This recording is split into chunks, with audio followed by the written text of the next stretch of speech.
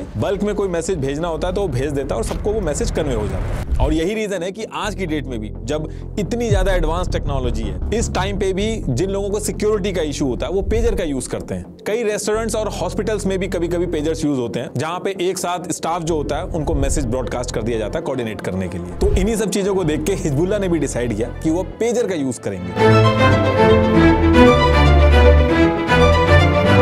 बात तो काफी टाइम पहले से चल रही थी, लेकिन बहुत सारे मेंबर्स जब मरने लगे और इनके लीडर ने भी आके टीवी पे बोल दिया, तो मार्च 2024 के स्टार्टिंग में पेजर मंगाने के लिए हिजबुल्लाह दुनिया भर में कंपनीज देखने लगा। इन्होंने डिसाइड किया था कि 5000 पेजर ऑर्डर करेंगे और स्पेसिफिक मॉडल भी इन्होंने फिक्स किया था कि AR924 मॉडल जो है इसको ये यूज करेंगे। अब हिजबुल्लाह जब ये सारी चीजें डिसाइड कर रहा था तो ये सारा इंटेल जो होता है वो इजराइल के पास भी पहुंच जाता है कि हिजबुल्लाह जो कई सालों से पेजर पे शिफ्ट होना चाह रहा था, अब वो बल्क में ऑर्डर करने के लिए कंपनीज ढूंढ रहा है और कई कंपनीज से उन्होंने पेजर मंगा भी लिए हैं। तो देखिए इन सारी चीजों से निपटने के लिए इजराइल के अंदर एक डेडिकेटेड इंटेलिजेंस यूनिट है जिसका नाम है 8200।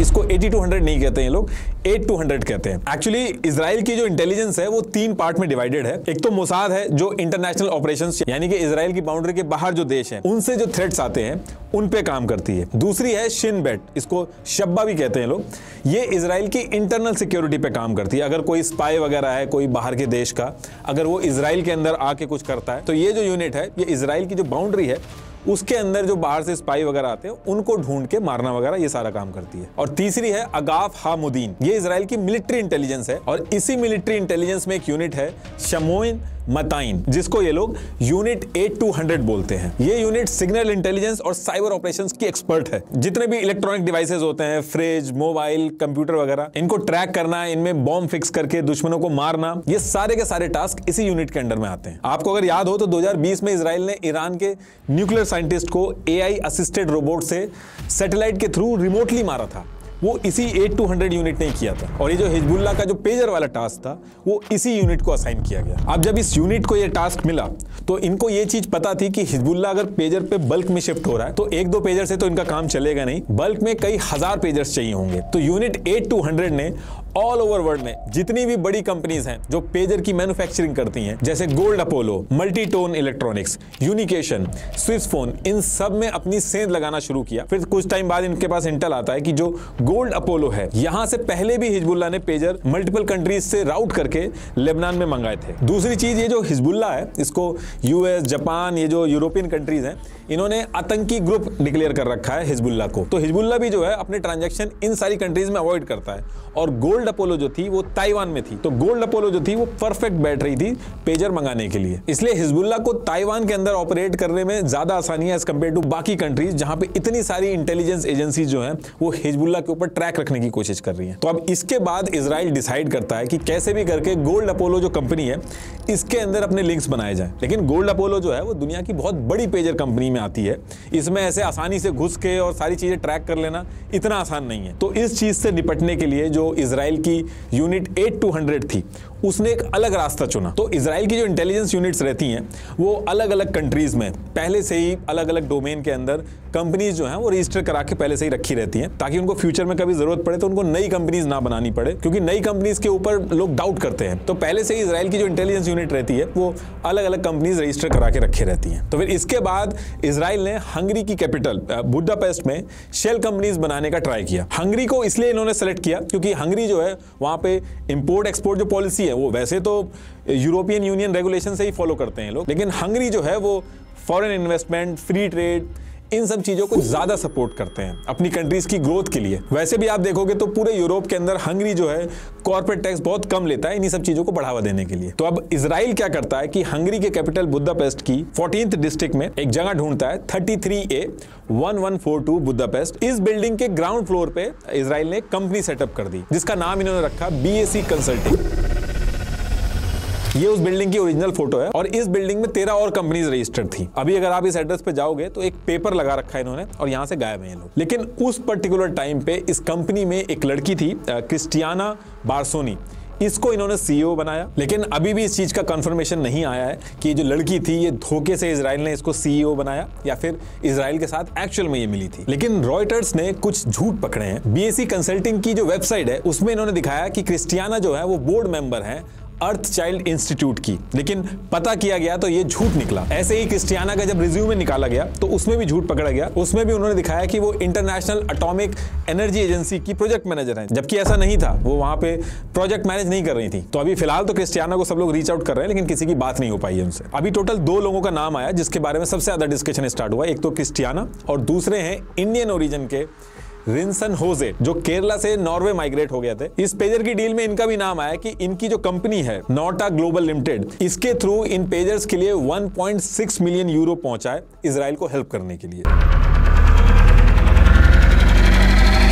लेकिन इनकी कंट्री की जो नेशनल सिक्योरिटी एजेंसी है उसने मना कर दिया कि ऐसा कुछ भी नहीं है। लेकिन फिलहाल इंडिया के अंदर जो वायनाड पुलिस है उसने रिंसन होजे के बारे में इंक्वायरी स्टार्ट कर दी है। तो अब यहां से इजराइल का प्लान ये था कि ये बीएसई कंपनी जो है इसको सेटअप करके इसको फ्रंट पार्टी बनाया जाएगा गोल्ड अपोलो से डील करने के लिए। अभी आएगा आगे कि कैसे किया। और बीएसई कंपनी के अलावा 2 और शेल कंपनीज बनाई गई जिनका नाम, एड्रेस, उसके बारे में कोई भी चीज अभी तक पता नहीं चल पाई है। इन्हीं दोनों कंपनीज के लिए बोला जा रहा है कि ये कंपनीज इजराइल के मास्टर प्लान का पार्ट थी। तो इजराइल ने जब ये फर्जी कंपनीज बना ली थी तो ये फर्जी कंपनी बनाने के बाद इन्होंने जेन्युइन क्लाइंट्स बनाना स्टार्ट किया और पूरे एरिया के अंदर बल्क में पेजर सप्लाई करने का काम स्टार्ट किया। अब ये जो पेजर्स थे इनकी मैन्युफैक्चरिंग ये यहीं पे कर रहे थे या कहीं से लेके आ रहे थे ये भी क्लियर नहीं है। ये सारी चीजें जो मैं आपको बता रहा हूं ये न्यूयॉर्क टाइम्स में शेरा फ्रेंकेल, साद और रोनिन ने जो 18 सितंबर को एक रिपोर्ट पब्लिश की थी उसके बेसिस पे बता रहा हूं। और अभी इसी रिपोर्ट के बारे में हर जगह डिस्कशन चल रहा है। इन सबके लिंक्स भी आपको डिस्क्रिप्शन में मिल जाएंगे। ये शेल कंपनी बनाने के बाद इन्होंने वहां पे ये दिखाया था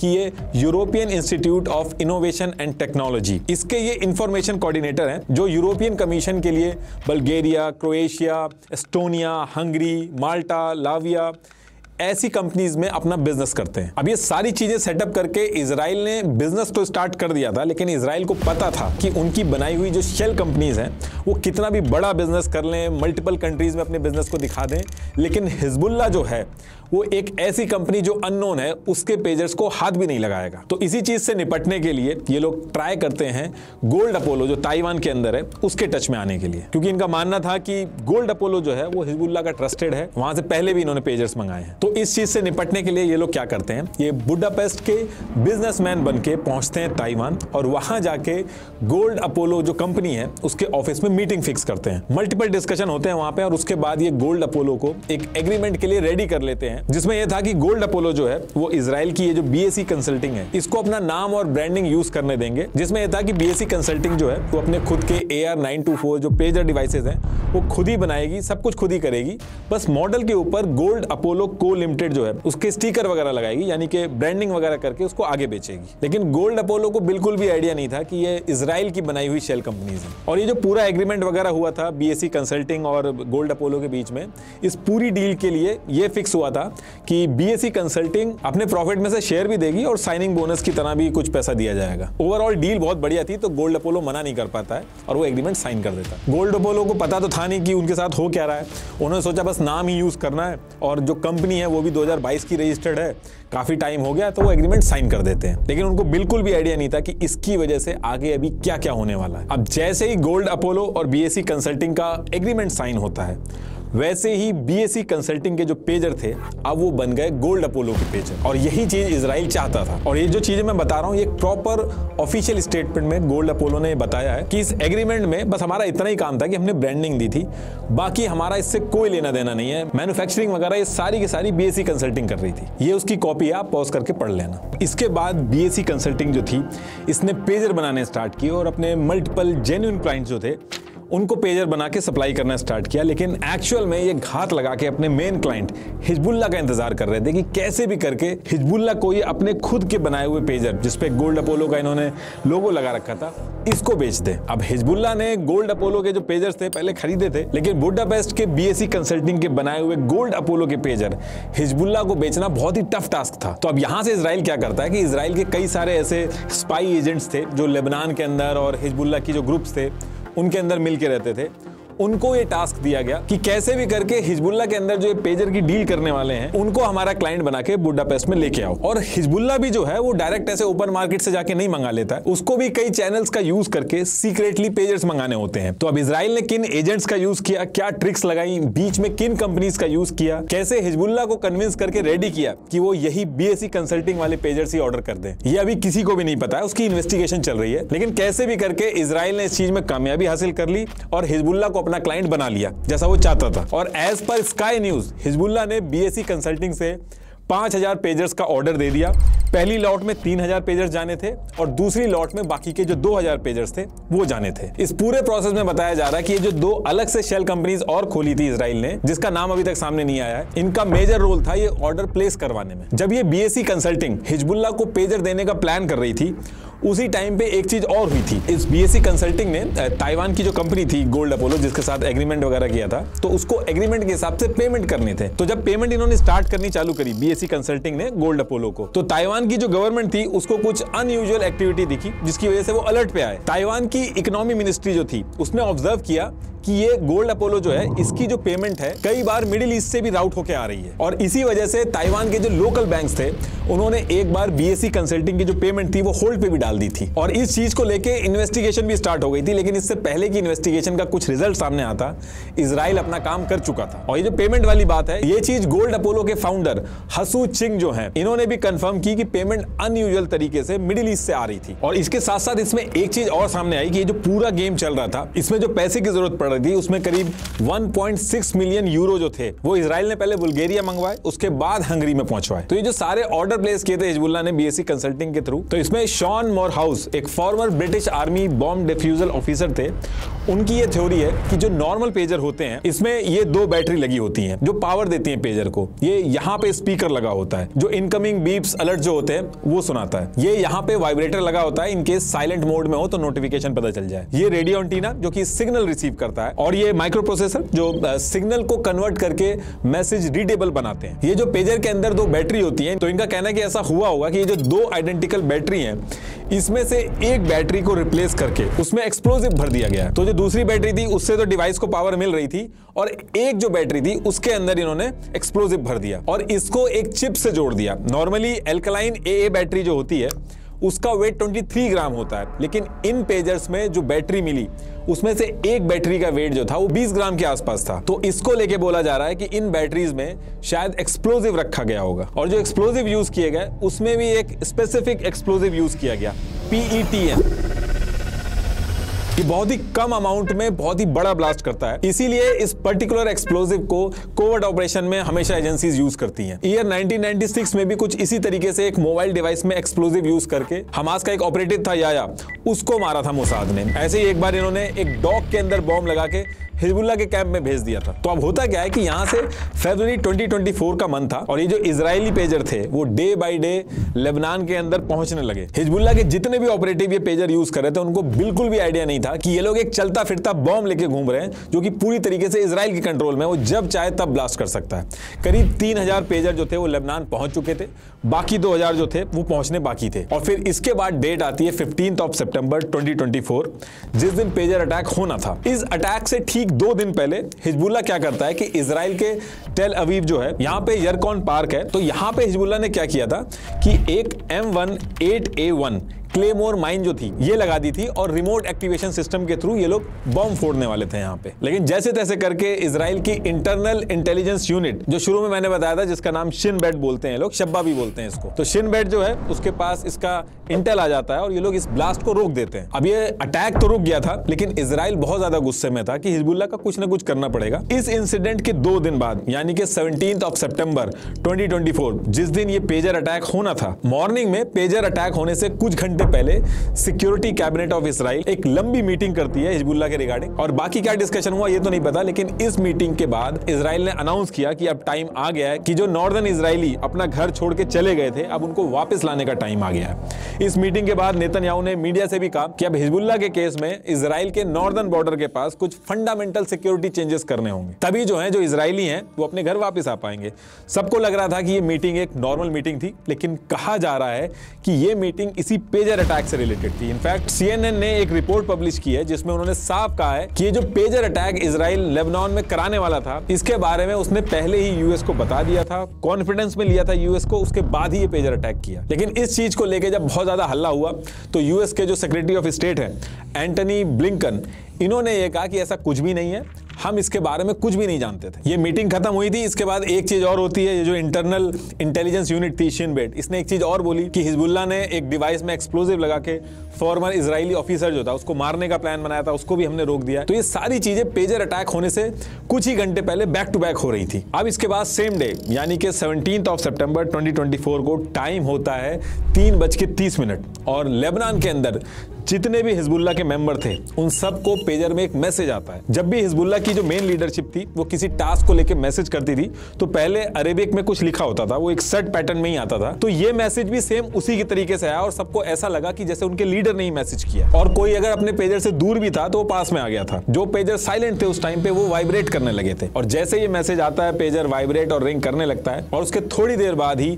बैक टू बैक ये पेजर फटना स्टार्ट होते हैं। हजारों पेजर शॉप्स, मार्केट, घर, बस स्टैंड, हजारों की तादाद में फटना स्टार्ट हो जाते हैं लेबनान के अंदर। हिजबुल्लाह के जो मेंबर्स थे उनके आसपास जो आम जनता थी वो भी घायल हुए, और सबसे ज्यादा लोग फातिमा के इंसिडेंट को लेकर गुस्सा हुए क्योंकि 9 साल की फातिमा घर पे थी और जब वो पेजर रिंग करने लगा तो वो अपने फादर को देने गई और वहीं पे ब्लास्ट हो गया और उसकी जान चली जाती है। तो इसको लेके बहुत ज्यादा लोग गुस्सा हुए। पूरे लेबनान के अंदर जो हॉस्पिटल थे वो भरना स्टार्ट हो गए, डॉक्टर्स की जो लीव थी वो सारी की सारी कैंसिल कर दी गई।